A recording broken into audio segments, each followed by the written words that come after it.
By the 1850s, the East India Company controlled much of India. A private company which first entered India to trade in the 1600s, the East India Company had eventually transformed into a diplomatic and military operation.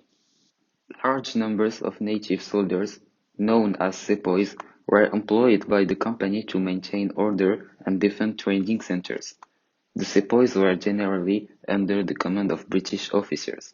They showed enormous loyalty to their British officers. But in the 1830s and 1840s, tensions began to emerge. There are many causes of this tension.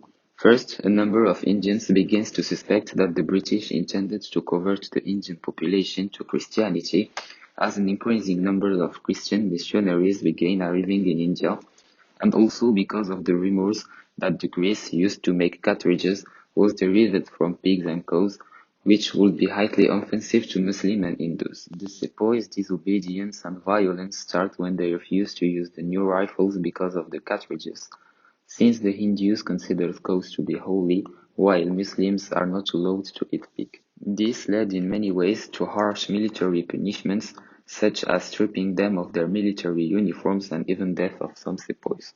Consequently, many units turned on British troops and caused mass slaughter of civilians as well as soldiers.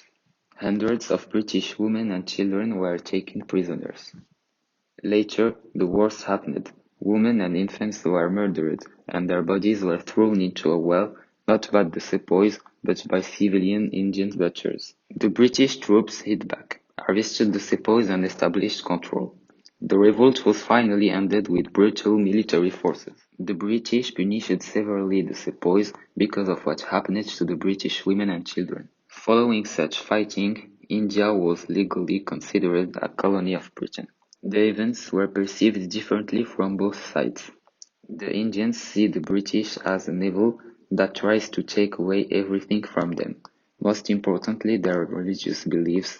What they did was a brave attempt to liberate themselves and gain independence. However, for the British, they believed, especially the Queen, Indian subjects were happy under my rule and loyal to my throne. As she stated, the events reinforced the Victorian notions of honor and bravery. Finally, I see that there were victims on both sides.